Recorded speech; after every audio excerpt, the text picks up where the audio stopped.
When you have a solution to a problem, that is the way to live. And today we have solutions because, again, we're talking to an NBA Hall of Famer that has put NBA history to shame. I have Coach Alex English that I appreciate his patience with our technical difficulties, but just realizing that he's come from an era of opportunity, an era of change, an era of when we can actually make things work. And that's exactly what today looked like for live virtual conversation with Adriane Mayes.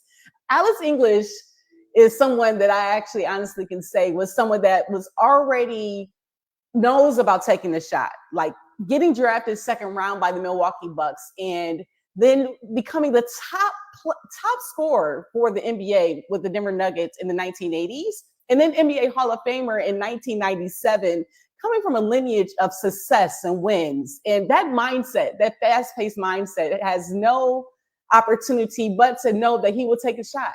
And so in this age and era of AI and being empowering in this generation of change, him hosting his own basketball skills camp this past summer, having an upcoming charity event for golf, for a celebrity golf tournament.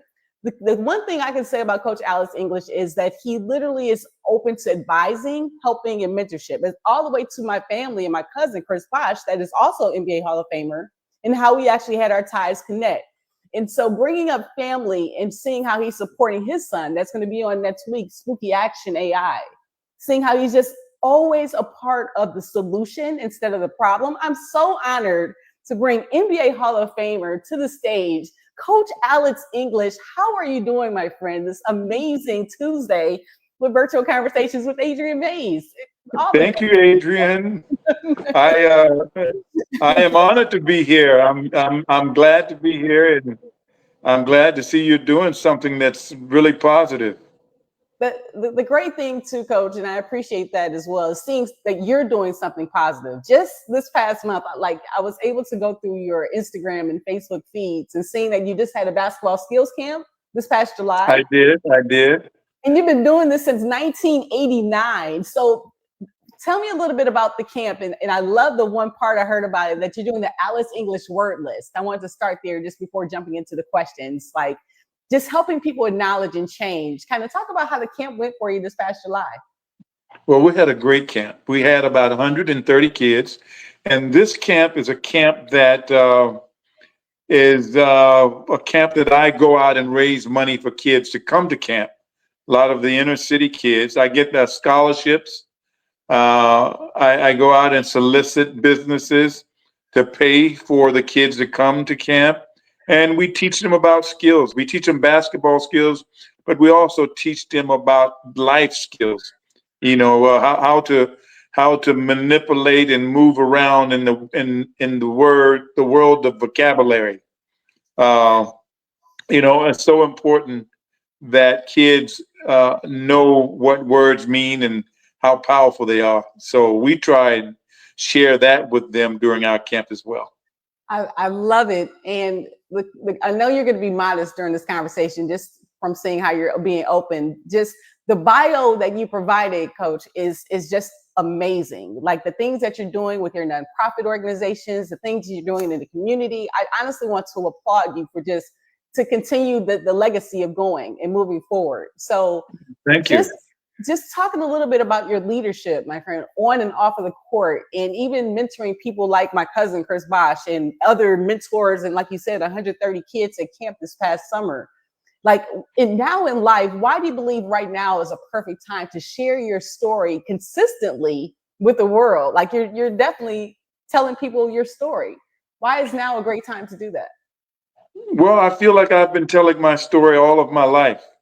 You know, from the time that I grew up on 1208 Barnwell Street as a poor African American kid in a 13-child house, and learning how to live with them, learning what made each one of them tick, and then going through the early 60s, all the trials and tribulations that African Americans had to go through during that period. And all those lessons that I learned are the things that make me the person that I am today. And for me, that means going back and sharing it and hoping that I can touch a kid and help them maneuver through life the same way, or help them just maneuver through life, because it's such a difficult time. So I take the life lessons that I've learned, and I try and make them work for me and other people. Now, you're from South Carolina, is that correct? I am from Columbia, South Carolina, 1208 Barnwell Street. I love it. And so I watched the interview you did, and like John Morant, for example, went to Murray State University. He's from South Carolina. The great Ray Allen, Jermaine O'Neal, and then you got your jersey retired. Aja Wilson retired your jersey number 22 from University of South Carolina. She was number 22 when she was at South Carolina as well. Mm-hmm. My jersey was retired years ago. Okay. But she got hers retired this year. So the number 22 is no longer a part of the basketball world for the University of South Carolina, because on the men's and women's side, it's gone. It's up in the rafters. Is it something with the two? Because you wore number 2 with Denver Nuggets. So is it something with the 2 from college to the NBA? Yeah, 2 has always been a good number for me. Like I said, I went to 1208, came out of 1208 Barnwell Street. I remember living at 2200 College Street. It was 2 boys and 2 girls. It was just a good number for me. So when I left college, I was 22. Okay. And when I got to Denver, I couldn't get 22. So I ended up going to number 2, which has been a good number as well. I love it. I love it. And so you talked about, like I said, in the 80s, when I brought up in the introduction, decades of success, right? The NBA and beyond, not just with the NBA. What made you say it's time to go like all in? I saw you speaking at your camp in regards to storytelling and mentorship. Like, what made you go shift to that after your NBA career? I wanted to continue it. I did it when I was playing. Mm-hmm. And I had some great mentors, high school coaches here in Columbia, South Carolina, that were just super. George Glimp, Carl Young, Ben Trapp. They were some of the best high school basketball coaches in the world to me. And they taught lessons. They taught every player that played for them. They knew they were playing for a great basketball coach, because they were very disciplined, and they made sure that you worked hard in your classrooms, and that they made sure that you were good quality people.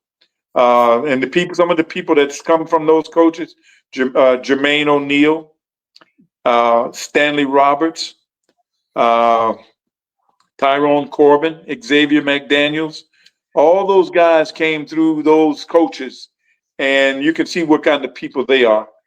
So, it was important for me to take those mentors and put them in a position to mentor to other young people that were coming up in our community. So just to name some of the accolades you've had, my friend, you're an accomplished business owner, you champion of education, health, fitness, on and off the court. You even were on Eddie with Whoopi Goldberg, entertainment.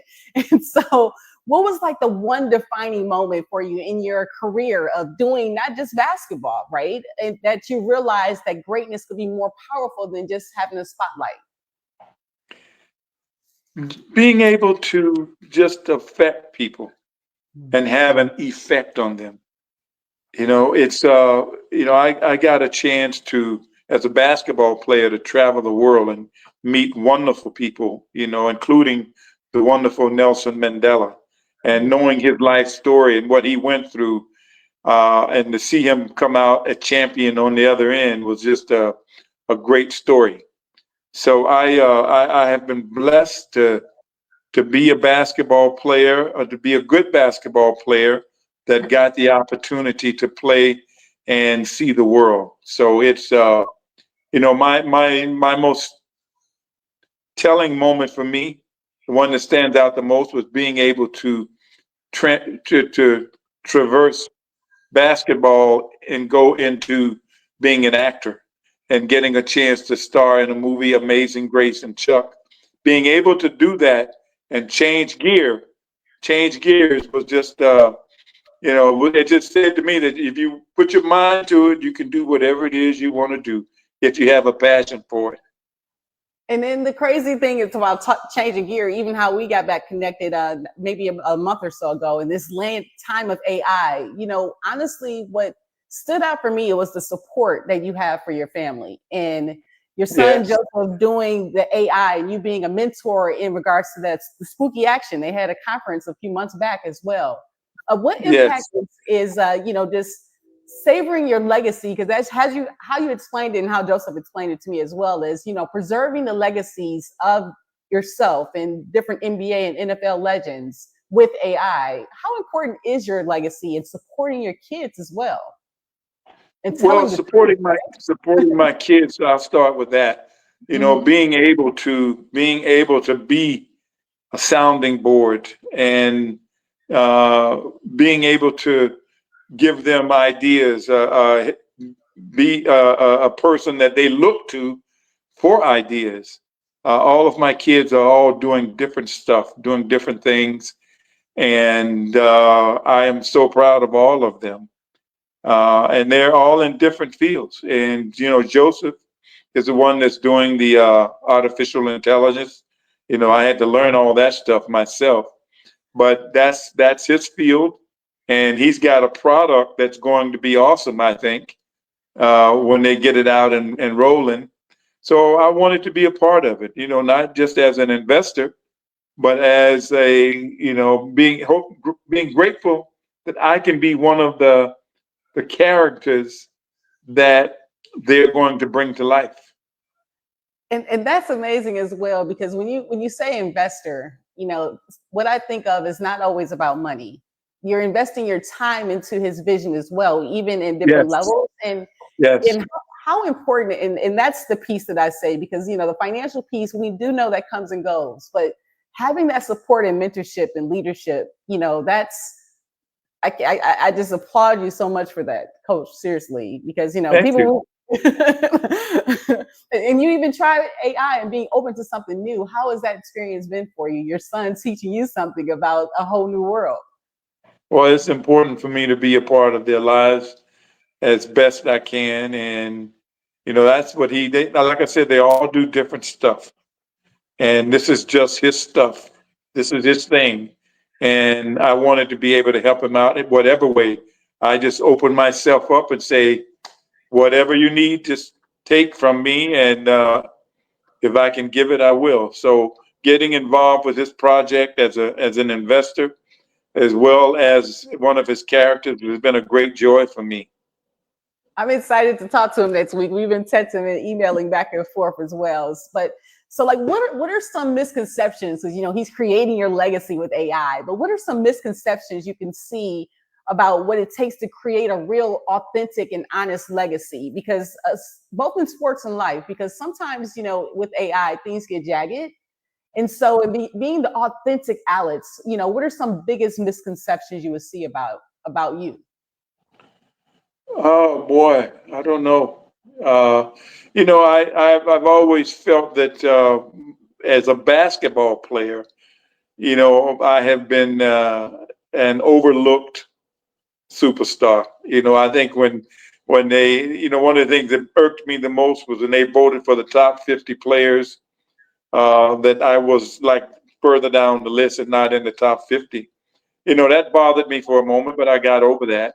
I know what my body of work is as a basketball player, and I've got, I wasn't didn't win an NBA championship, but there are a lot of other things that went along with being an NBA player that I have that no other player has, and I felt that those things would be the things that would give me the the opportunity to be in that group. But it's all in the eyes of the beholder, and I know that my fans, they appreciate what I did. They enjoyed my style of play, and they know what I contributed. I mean, one thing I could say stood out, you being in the NBA Hall of Fame in 1997 with Pete Carroll, with Don Haskins. That in itself, how you said that that stood out from anything else.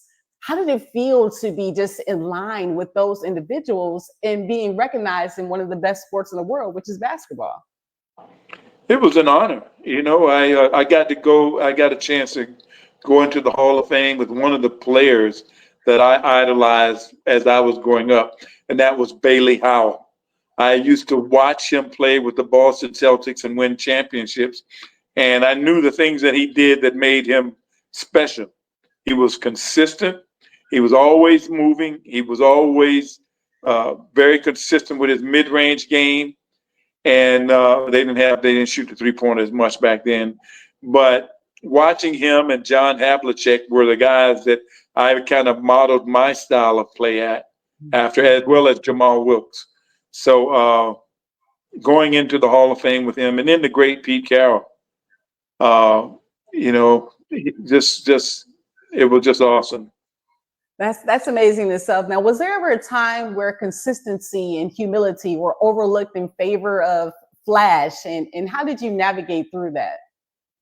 I think that's the story of my career.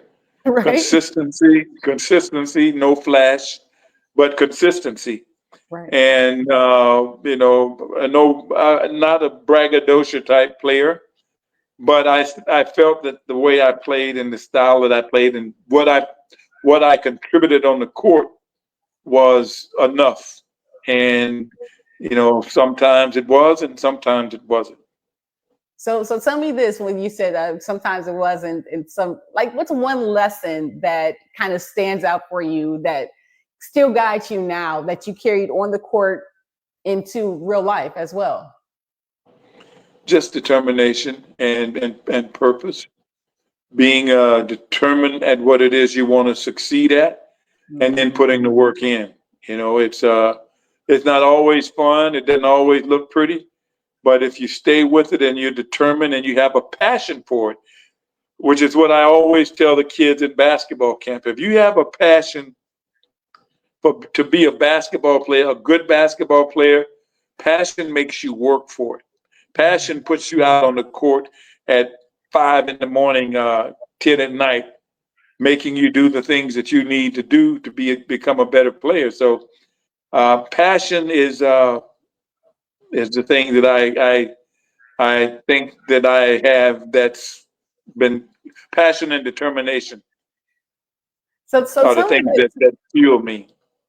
I was before we were having our technical difficulty. I was on the phone with one of my cousins in Dallas, Texas, Byron Weston, and we were talking about our cousin Chris Bosh. He's in Austin, Texas now, and you as one of his coaches and mentors. And we were talking about how smart he was, not just in basketball and scoring, but just in regards to how he saw the court as well as in life. Like he was different.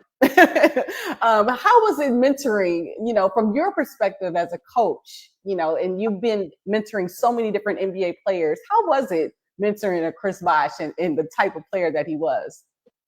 Well, Chris Bosh was an easy player to mentor because he already had the tools. He already had the determination. He already had the passion. All he needed to do was work on the skills, and he did all of that. So I was just an innocent bystander, kind of guiding him whenever I saw I might need to. But he did all the work himself, and he put the time in, and he became a great player. Being 6'9", being quick, having a serious jump shot, being smart, and not a 3-point shooter. We both had to work in the mid-range area, and he was excellent at it. So, and he was a good person.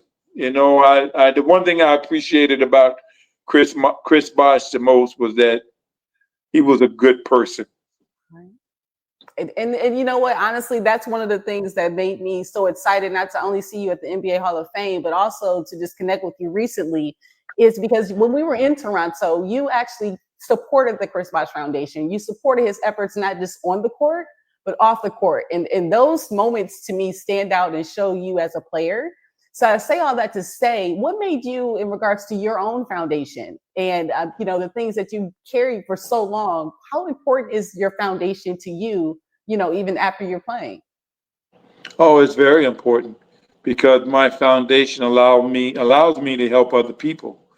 And some of the things that we're doing, we help this organization called Family Promise of the Midlands, which is an organization that houses and feeds homeless families when they're down on their luck and help them get on their backs, get back on their feet. Uh, and this year we're going to be working with an elementary school that's we're putting in a STEM program that's going to allow kids to come and get STEM every day for the whole year after school if they want it. All they have to do is sign up for it. My organization, my foundation is paid for it and it's there for them. It's called the school is called Catawba Trails Elementary School, and it's very diverse, you know, as far as the kids that go there. Hmm. So I'm happy and honored to, you know, to be able to do that. But I can't do it without, you know, having my celebrity friends come and participate in my golf tournament, or my friends that come and work at the basketball camp. You know, that's how we raise money. And it is so funny. I have a special place for STEM. I have a degree in engineering and a master's in business. So Right. STEM is science, technology, engineering, and math. So it's so many different programs that are needed for those type students. So I applaud you as well, because our foundation, I've been the president for 15 years of CCC Because We Care Foundation. And so, in hearing about the importance of what you're sharing, like the sponsorships, like Aflac sponsoring your basketball camp, and you have an upcoming golf tournament as well in September. Like, talk about in Yeah. regards to how important it is for people to get on board with these. We have passion, right? But when we have our passion, we need the support of the community. So, talk a little bit about the golf tournament you have coming up. That's a celebrity golf tournament as well, I noticed. Yes, it is. It's a celebrity golf tournament. We do it here in Columbia, South Carolina. And we raise money, as I said, for other organizations as well as my foundation, which is called the Let's Share Foundation, which I've had for 20, 25, 20 plus years. And we have been able to help people. The golf tournament, we invite celebrities, people that we have, like we've had artist Gilmore, Hall of Famer, Sterling Sharp, a new Hall of Famer, Coach Johnny Davis, Angelo King, Dallas Cowboys, George Rogers, Heisman Trophy, uh, T.R. Dunn, former teammate, Pat Lever, former teammate. We have baseball players. We've had even had one of the Hootie and the Blowfish guys participate in my golf tournament. So we have a wide range of celebrities, and I really appreciate that they can come and give their time and have fun and help us raise money. So I have to say that you have a quiet leadership about yourself, because no one would know these things in regards to all that you do. What changes do you see that you live and lead that you want to kind of tell for generations to come? In regards to just this change of world, but who you are, Alex, and being that quiet leader. What are some things that you want to make sure that people kind of know about you to take on in moving forward in the future? I know that was a deep Mainly question. that, mainly that I am a person that gets my joy out of helping other people, Mm. and how important that is. That's all. That's enough. Helping other people become successful, live a good quality life, or just having a good day. You know, making a person smile. That you see them down and out, giving them a lift, but just having the ability to help other people. That's important. What is your why? If my why is my foundation that I just shared with you, do you happen to have a why as well? What makes you tick or makes you keep going in regards to giving back? Because that's literally my passion as well. Just my upbringing. I was reared in a house of 13 kids under my grandmother's tutelage. And I grew up with, I only have two sisters and one brother, but those 13 were like my brothers and sisters. Mm. So we all had to live in a 3-room house. We had to share. We had to learn how to share. We had to learn how to take care of each other. We had to learn how to lift each other up. We had to learn to I mean, some mornings we had to get up and go cut wood for the stove to stay warm for the other kids getting out of bed. You know, we did everything taking care of each other. And you know, if the world was if the world had the kind of caring that my family had, looking out for each other, taking care of each other, it would be so much better place. I love it. I love it. What would you say? Would it be staying with 13 people the greatest challenge that you've had and how you were able to overcome it? Would it be staying with 13? That sounds extreme. That was not the challenge. That was the best part of it because I always had somebody in that group that was going to lift me up, somebody that was going to take care of me. I think the challenge for me was growing up in South Carolina in 1960, the Mm, 1960s, and having to deal with racial discrimination mm. and you know all the different things that came with that. That was the biggest challenge of my life. How did you overcome that, Coach? How because it still goes on to this. You say the 1960s. We're in 2025, and it still goes on in different ways now. Not maybe sometimes not as blatant. So how were you able to overcome and just get through that? To be honest. Well, my grandmother helped me do that, and always said that there was a person at the core of those people that didn't like you, Right. and you kill them with kindness. So that's been my secret weapon. Your grandmother. Kill them with kindness. I kill them with smiles. That's what I try to Kill them do with that too. smiles. Kill them with smiles. Kill them with kindness. And you know, it's hard for a person to hate a person that's smiling and kind. Right. What if you had a random act of kindness that you did that nobody would know about that I'm now going to ask you about? What was one that stands out? Because you have so many. What's one that stands out like a random act of kindness that you gave to someone that, it was not about the accolades or anything, but just really close to your heart that stands out for you? Well, one of my pet peeves is going into a restaurant and eating and seeing someone that looks like they might be deserving of a free meal and Mm-hmm. taking care of their check and not letting them know it and not and telling the waitress that just take care of it, put it on my bill and let it go. You You've don't done have that. to tell them. You've done that. I do that often. Oh, that is, I love it. That's amazing because you never know when someone is going through something, and That's just right. and support them along the way is so key. That's So right. what's the biggest mindset shift, Coach, that you had? Because we talked a little bit about giving, we talked about of course basketball and the different things that you're doing with your foundation. But what is hmm the biggest mindset shift that you had that allows you to continue to inspire others and just helps you to succeed? Because again, we already see the success that you've had along the way. Biggest mindset, I guess, is finding joy when I can. You know, in most things, whether it's in music, it's in an act of kindness or an act of not kindness, non-kindness. Right. Uh, my my mindset changes as I go through the day, but the basic is still there. I love it. So, is there anything that you've instilled in your children in regards to just mentally to get through? Because I know you talked about being kind and things of that nature. Is there anything that you've instilled in your household to make sure that they do treat people how you want to be treated? Right. That's the old school mantra. Do you have any principles that you kind of stand out for you that you've instilled in your children? I think they've learned by watching me. Mm. They know how I Be a am, model. To be a model. um, and I can be tough now. I mean, I I believe can be kind. I can be it. kind, but I can be tough.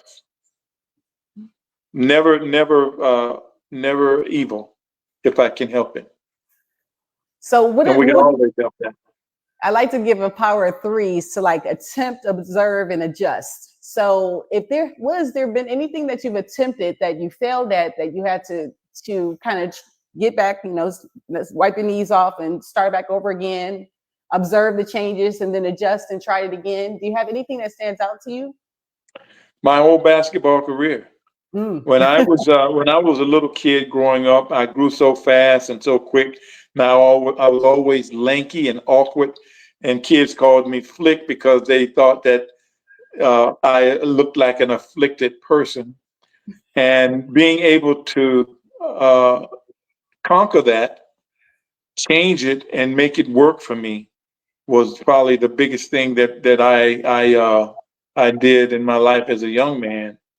And probably the one thing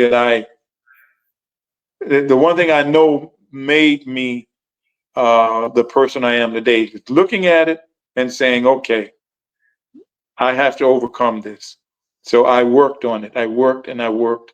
And then I got the passion for it, and I was like, okay, it's like when those boxers are boxing and you get that first lick in, they say stick and move, and you get that first lick in, and you go, hey, I can do this.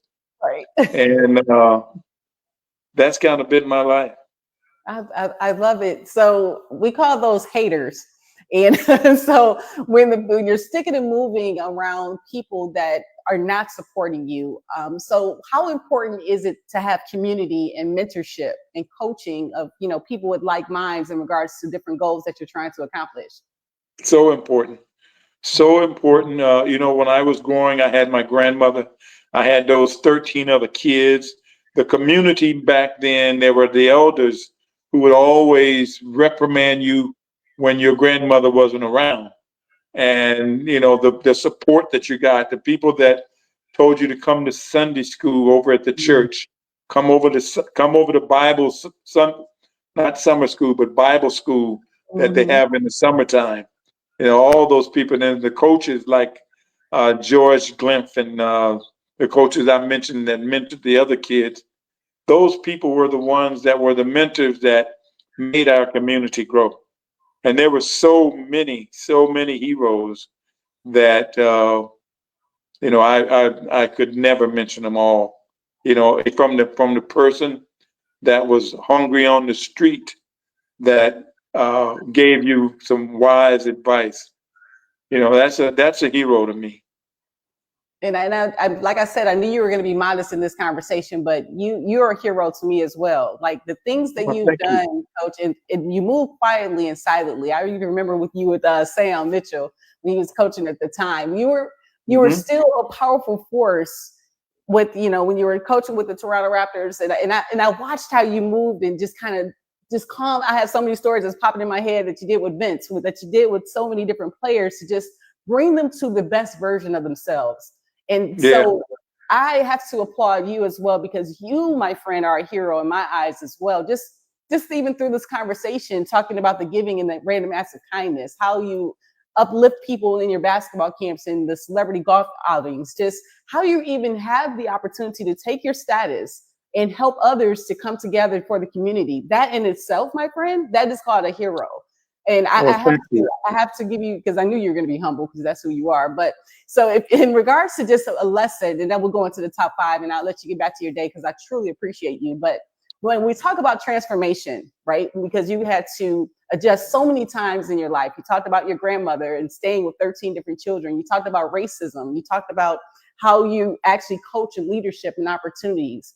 When you think about the word transformation, what does that mean for you as you continue to grow and build? Because your story, you're still rolling with different things that you're Yeah. doing. And it's a transformation is a word that you are attached to for the rest of your life, Right. because you're always going to have something that's going to affect you personally or someone else or something around you, where you have to adapt and transform yourself. And Mhm. sometimes it may not be easy, and sometimes it may not be good, but you do. And just being able to have that ability is a blessing to me, because I have gone through many versions of me I know that's right. Me to too. get to this. I call it, you name my company is being the change, but you are being the change because of the how you even take mindset and things of that nature. So I want to go ahead and go with the top 5 and get you back to your day because I truly appreciate it. So, you share with us you're from Columbia, South Carolina. That's correct, right? Born and Yes. raised. Okay, awesome. So, in regards to travel, what is the one place of travel that you'd love to visit? You mentioned South Africa, Nelson Mandela. Oh my God! So you have to go through it. And I know you've traveled all over the world with basketball. So if you had to pick one location that you absolutely loved, what would that location be and why? Huh. That is a tough one. I lived in Naples, Italy, and I liked Naples, Italy because of the lifestyle. I visited Senegal, Mm. Dakar, Senegal, and said it would be an interesting place to go. And South Africa, being able to spend time there, another place that I would enjoy spending more time. But the one place that I think I could just live and be romanced is Geneva, Switzerland. Really? Mm. Yeah. Now, what about you? I haven't been there. What about Geneva, Switzerland? Look at me, my eyes like now. That's a new place. Well, Geneva is an international place. It's on a lake. It sits on a lake, and it's a quiet, active place, if I can Hmm. say that. But it's very international. They have a lot of the NATO meetings there, and people come there for vacation. And then on the lake in the evening time, when you can walk along the lake, all the restaurants they serve this fish called filet de perche, which is a fried fish and French fries, and you just sit out in the evening time and you just enjoy the life and drink wine, and it's really quiet, easy life. I love it. My place is Toronto. Honestly, I've been to Japan. I've been to Italy. I've been to Sorrento, Italy. I've been to Spain. But the reason I liked Toronto, I didn't like the weather, but the culture, like you're talking about The with regard. culture is awesome. Oh my God. The Toronto culture was awesome, but I am a romanticist, and You're married too, though. I think that the Geneva, Switzerland area has that kind of uh, romantic movement. Have you With been to the Paris? food. Have you been to Excuse Paris? me. Have you been to Paris, I have France? been to Paris. I've been to Paris. Paris is busy. Paris is nice. I've been to most major cities, Okay. even Beijing and Shanghai, Okay. and still Geneva. I'm gonna have to put that on my to-do list. I love it. Thank you. I kind of do this selfishly for myself as well. Okay. Now, if you had to pick a food, for example, I know you mentioned Bojangles chicken and a couple of more people are sponsored, but if you had one food that you like literally could eat all the time without weight being an issue, what would that food? Mine is watermelon, which I keep it simple and easy. But what would yours be? I would say fish, different kinds of fish, salmon, Hmm. Chilean sea bass, black bass, just a white, soft fish. Okay, I like it. I like it. Amazing. Okay, so my next question is in regards to your favorite movie and your favorite book. I still focus on financial education, Robert Kiyosaki, Rich Dad Poor Dad. If you could pick a book that you would love that helps out with mindset, what book would that be, and what movie would that be? I once read the autobiography of Nelson Mandela, Hmm. and that book was this awesome book. I learned a lot about him, and learned a lot about South Africa. I learned about how it became what it became and how it came out of what it was. Mhm. So that would be the book. Okay. And what about what movie would you pick? My movie actually, well, I had a couple. Mine was Color Purple now, but do you do you have a movie that stands out for you? Not really. I like science fiction. Okay. So there was a lot of good science fiction movies that I liked. Right now, I'm watching a series called Hmm. Foundation series, and it's from a book by Isaac Asimov, who was one of the most prolific science fiction writers ever. And it's a really good book. Okay. Okay. Amazing. And so the last question I have for you in regards to dates, is there a particular day? And mine now is the 20th, November 20th was my sobriety journey. I'm alcohol free for 20 months. And so do you have a particular day? Thank you very much. I'm happy about that. It's one of the best trips I never thought that I wanted to go on, Coach, to be honest. And it's an amazing experience. It It's a truly good is. trip. It's a It very really good is. trip. I'm enjoying it too, and it's a lifelong commitment. But if you had to pick one day for yourself, even if it was a day or a season, what's your favorite season or day and why? I like the Christmas season. I like the season from Halloween through New Year's. Okay. That season is probably the most joyful time of year for having a bunch of kids and seeing them grow up and being a part of their lives and just the atmosphere and people and it's just a certain mood that everybody is in and it's the music, it's the color, uh, it's just a joyful time and I like that period. So thank you for that. I definitely used to say that too. I was a lot of giving time with our foundation because that's when the time frames of Christmas and Thanksgiving, that time frame as well. So, just kind of wrapping it up as well in regards to just kind of your story and understanding you're being authentic and honest. And that's literally what this is all about. Just if you could describe your brand in one word, my word being resilience, and I'm from Detroit. What up, though? So, that's our little thing for Detroit. But if you had one word that you could add everything you've done, top scorer in the NBA in the 80s, NBA Hall of Famer, owner of your foundation, business ventures, successful husband, successful father, successful, just everything I can keep going in regards to your accolades. What's one word that you would actually want people to remember you and your brand? Oh, and I do have one more question I Determination. got to ask. Determination? Determination. It'd be two words: passion and determination. Okay. Okay. Why would you give those? I just gotta. Because with passion, like I always tell the kids, passion makes you work at being whatever it is you want to be, at being the best at whatever it is. You have a passion, you're going to get there. And along with passion, you have to have the determination to keep it up, Hmm. to not stop, just keep on. And you mix those two together.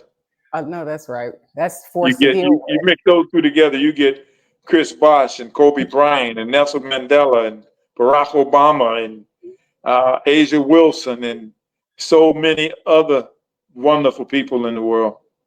Oh, so that is amazing in itself. When you put that whole visualization behind it, that is an amazing Oh to yeah. see.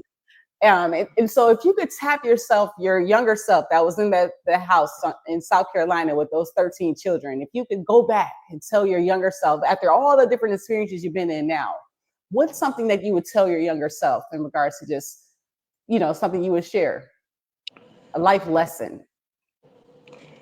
I would say keep your head up. Be Mm, strong. Keep your head up. that's and that's what I'm going to do.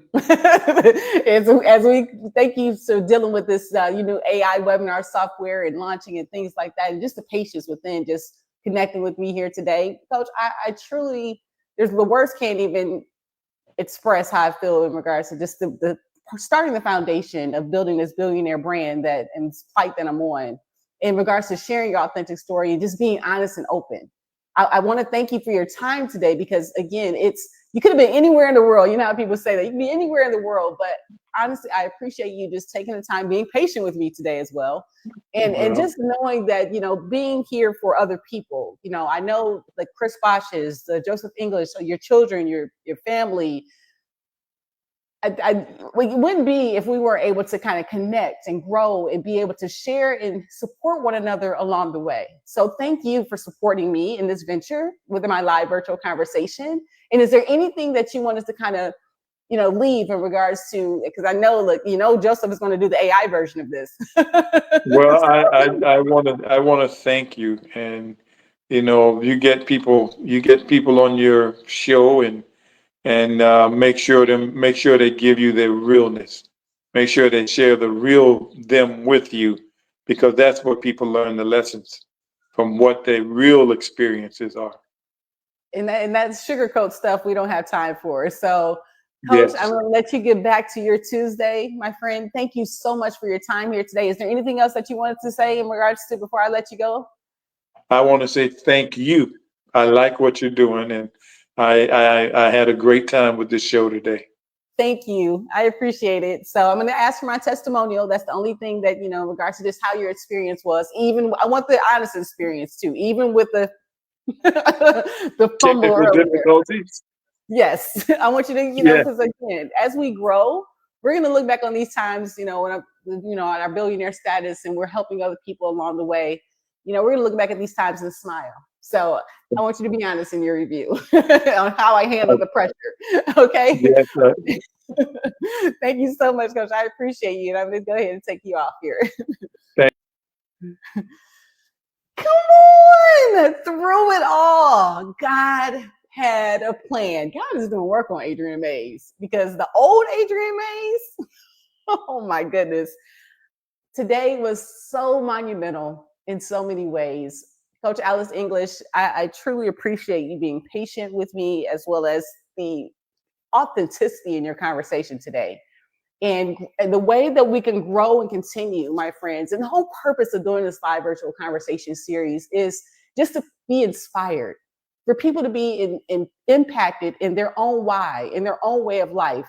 When you go through things and having success happen in different ways, in different methods, and you just grow within your story and know that God's got you covered, and through it all, through the shakiness, through the frustration, through the things that you can't see around the corner, you just got to trust it. And I know that the growth in Adriane Mayes, and I honestly, I have to say this live is, I want to thank Chris Bosh, my cousin, for just the opportunity to put me in the room with the Alex English, to see your growth. And like I said, I was talking to BK earlier today, and your amazing family, Adriane Bosh, as well, because it takes foundations such as coaches such as Alex English to be able to see years later the impact that you've made on the world in regards to what you've done. And you've impacted this your cousin from Detroit, Michigan. What up, though? Because the things that you did, Chris, was aligned by God, and the achievements that you have reached as well, but allowing me to see the person that you are, and the man that you are, the husband, the father, the leader. That in itself is instrumental. So I need you to keep going, be the amazing person you are, because again, the life lessons that you will never know until we have those conversations later on, sitting back with the fire, just watching everybody in the legacy continue to grow. You are amazing for just allowing Adriane Mayes to be a part of your story, a part of your journey. And so, Coach Alice English, thank you for being patient with me here today. And I'm going to wrap up the live virtual conversation series as well. So this is how we do it, my friends. Every Tuesday at 4 p.m. CCC Elevate You. We're gonna work it out. We're gonna work out the kinks, and that's gonna be the great thing. Next week we have Joseph English on, and we're gonna have talk about spooky action AI, and we have some great guests lined up for the rest of the month. And I just need you to keep going. Stay active with me. I'm gonna be back here live every single day in the trenches with you. I can, I will, I shall be victorious. What up, though, Detroit, Michigan? Coach Alice English, you were amazing. Thank you. Thank you, everyone. Deuces.